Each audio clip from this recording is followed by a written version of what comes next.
This is Mr. MegaManFan. Like, share, comment, and subscribe. You know all the things to do.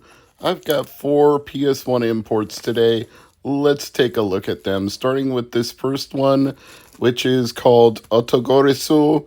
I'm probably pronouncing that wrong, and I apologize for that. But at least the English translation is a little easier to pronounce, and there was even a movie based on this game. They share the same name, St. John's Wort. According to Wikipedia, this was a game made, and I quote, for people who don't play video games. So what does that imply? Well, that means you're not shooting at anything, you're not jumping on any platforms, and you're really not doing much of anything at all, if I'm being perfectly honest. This is a visual novel game where every once in a while you get a choice on the screen. And you don't even have to press one of the 4 PlayStation buttons on your controller. You have to scroll up and down and choose A, B, or C. Now, I will be somewhat complimentary despite that. The visual style is very interesting. I like how it has some motion and some still frames and overlays the text in a what I can assume is a very large readable font for Japanese readers. And the music is pretty good. Now, if there was a patch of this into English, I might go further with it, but I think I would probably get more out of watching the St. John's Wort movie based on this game with English subtitles.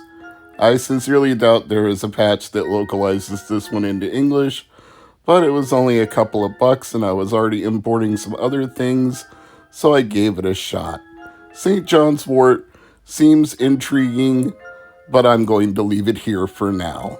Every now and then you see a video game that reminds you there is a certain cultural fascination with the US and Japan, just like there is one for Japan and the US. And Sidewinder USA would be an example of that, to the point this was a bestseller and re-released under the PlayStation The Best line.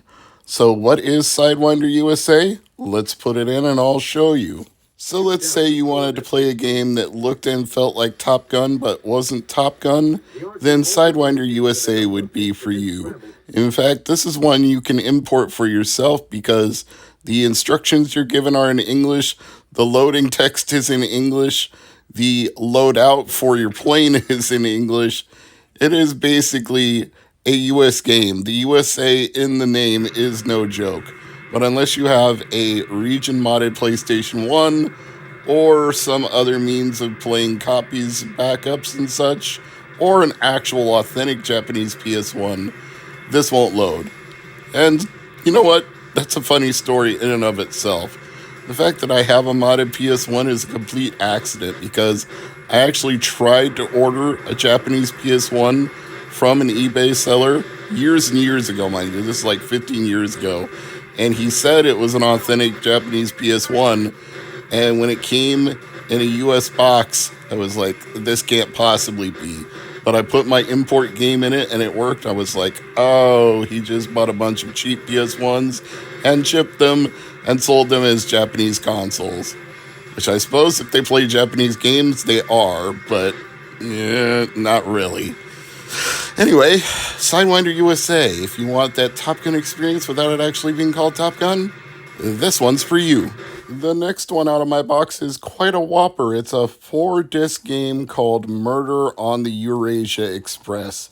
And you'll see why it's 4 discs when we get to the footage. But if you thought St. John's Wort was a visual novel, well, this is that times 10.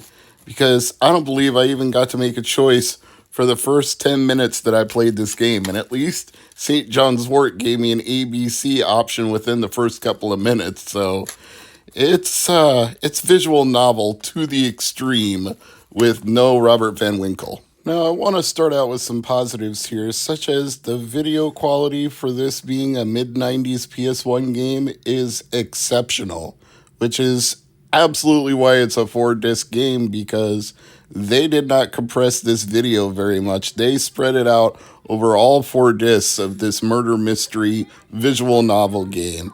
I mean, this really does look like, I don't know, a mid-90s self-produced, self-financed movie in a good way, not in a bad way. It just has that unique visual style where it's almost but not quite VHS camcorder. It's just a little bit better than that, and it's very sharp for a PS1 especially. This is about the highest fidelity a PS1 movie would ever be in the middle of a video game. So that's the positives. The negatives are, as noted, you really don't get to do much. Since it's a movie, you're literally watching a movie. I mean, get out a bucket of popcorn and a drink and sit back and watch Murder on the Eurasia Express, because I can't tell you when or why you actually get to do something other than look at a note that one of the girls on this train hands you.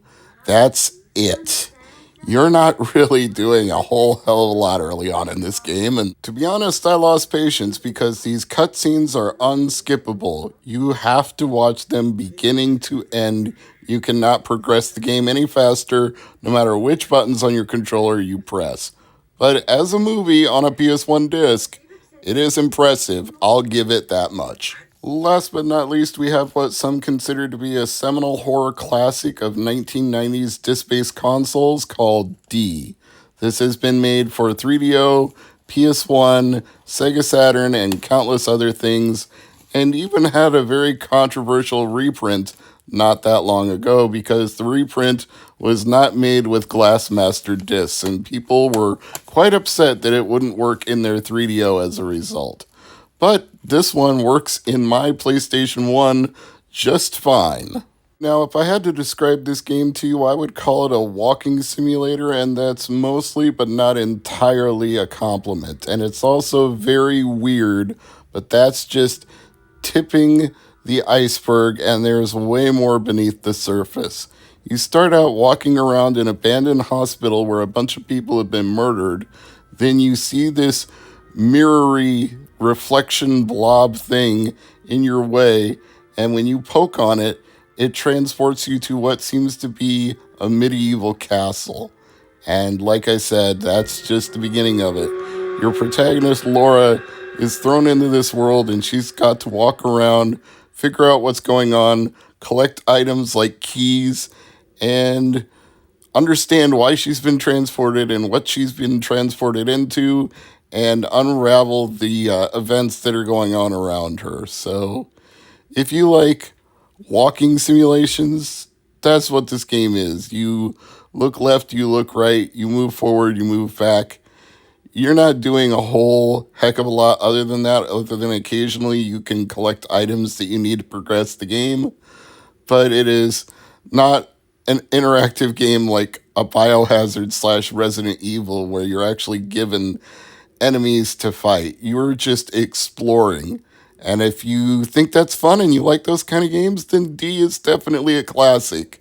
And if you don't, you're going to get bored with this one very quickly. So I like the fact that I have the Japanese version, because it plays pretty much the same as the North American one, except it only cost $3 instead of $80. So for my money, it's worth it. But D is definitely a strange game.